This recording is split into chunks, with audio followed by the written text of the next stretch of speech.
नमस्कार दोस्तों, मैं देवेंद्र सिंह नोतिया आप सभी का बहुत बहुत स्वागत करता हूं। और आज हम बहुत ही एक महत्वपूर्ण टॉपिक पर चर्चा करने वाले हैं, शिवाजी के प्रशासन पर।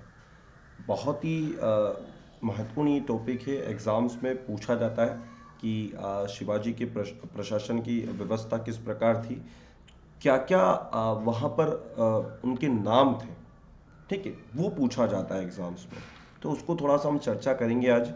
और मैं उम्मीद करता हूँ कि ये टॉपिक जो आज हमने लिया है वो आपको सभी को चीज़ें समझ में आए।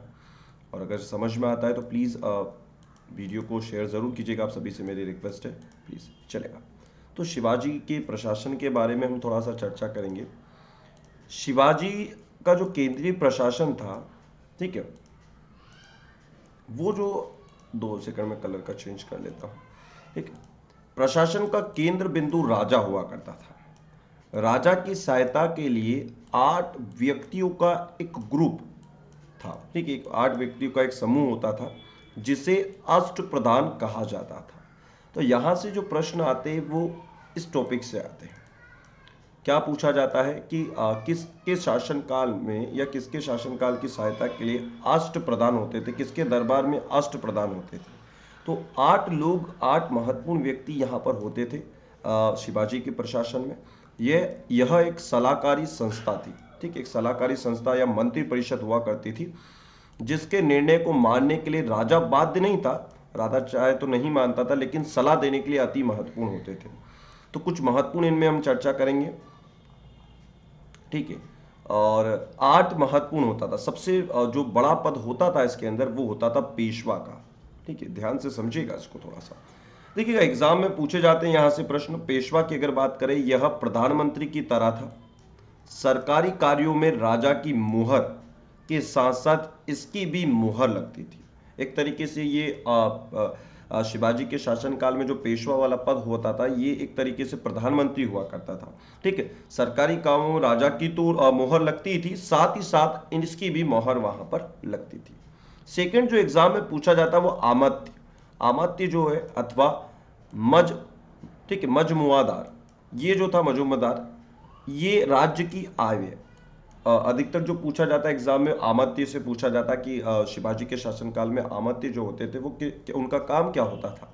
ठीक है, तो यह राज्य की आय और व्यय का ब्यूरो रखता था। इसकी हैसियत आधुनिक वित्त मंत्री, ठीक है, एक वित्त मंत्री के समान इसका पद हुआ करता था उस टाइम पर। मंत्री अथवा वाक्या नवीस, ठीक है, या फिर अगर बात करें मंत्री की, तो यह राजा का दैनिक कार्यों में लेखबद्ध करता था। मतलब जो राजा रोज जो जो काम करता था उनको लिखता था। ठीक है, राजा के जीवन की सुरक्षा की देखभाल भी यही करता था, सुरक्षा वाला, ठीक है, सिक्योरिटी राजा की वो करता था। गुप्तचर विभाग की भी इसी के अधीन होता था। इसे आधुनिक गृह मंत्री कहा जा सकता है। ठीक है, अभी जो गृह मंत्री होते हैं वैसे ही वहां पर मंत्री सचिव होता था एक। ठीक है, और सचिव को चिटनीस भी कहा जाता था।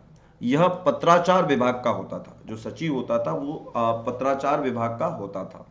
सुमांत अथवा दबीर, ये विदेश मंत्री हुआ करता था उस टाइम पर। राजा जो शिवाजी की बात करें तो शिवाजी के टाइम पर जो सुमंत होते थे वो विदेश मंत्री होते थे। ठीक है, और सरनोवत अथवा सेनापति, यह सेना का प्रमुख होता था। ठीक है, इस प्रकार के अगर सेनापति डायरेक्टली पूछा जाएगा तो इस तरीके के प्रश्न नहीं पूछे जाएंगे। यहां पर सरेनोवत हो सकता है, सुमंत हो सकता है, बेसा पूछा जाता है प्रश्न। पंडित राव, धार्मिक मामलों का प्रमुख होता था पंडित राव। ठीक है, और न्यायाधीश तो आपको पता ही है, न्याय विभाग का प्रमुख होता था। तो ये 8, ठीक है, अष्टप्रधान मंत्री परिषद होती थी उस टाइम पर।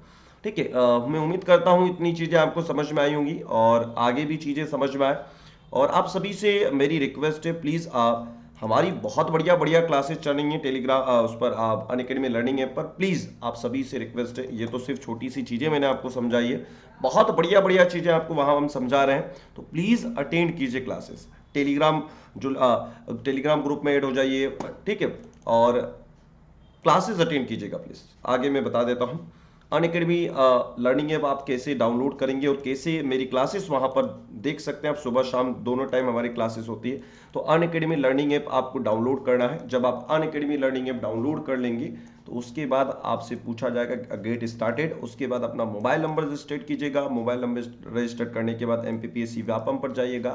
साथ ही साथ स्पेशल क्लासेस फीचर्स क्या क्या आपको मिलने वाले हैं। इंटरेक्टिव लाइव क्लासेस मिलेगी। लाइव क्लासेस लाइव चैट में भाग लें और अपने सभी डाउट्स क्लियर करें। ठीक है।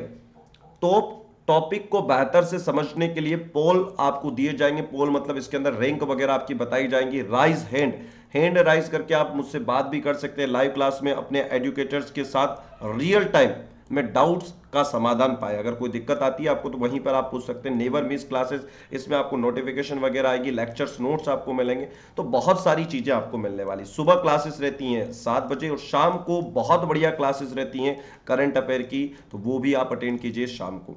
ठीक है। साथ ही साथ 1 साल के प्लस सब्सक्रिप्शन पर आपको 50% का डिस्काउंट मिलेगा अगर आपकी रैंक 1 से 3 के बीच में आ जाती है। अगर आपकी रैंक 4 से 10 के बीच में आती है तो आपको 25% का डिस्काउंट मिलेगा।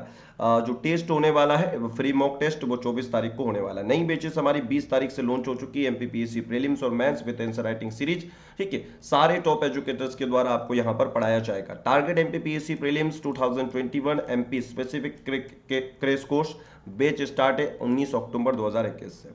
ठीक है, चलेगा। जब भी आप प्लस सब्सक्रिप्शन लें प्लीज इस रेफरल कोड का उपयोग कीजिएगा DH10 लाइव। इसका उपयोग करने से आपको 10% का लाभ मिलने वाला है।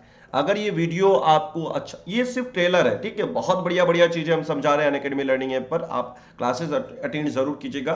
ठीक है। और 7 बजे मेरी रेगुलर क्लासेस होती है, फ्री क्लासेस होती है। मैंने आपको तरीका बता दिया, प्लीज ज्वाइन कीजिएगा। ठीक है। और वीडियो अगर आपको अच्छा लगता है तो लाइक शेयर करना मत भूलिएगा। आप सभी का बहुत बहुत धन्यवाद।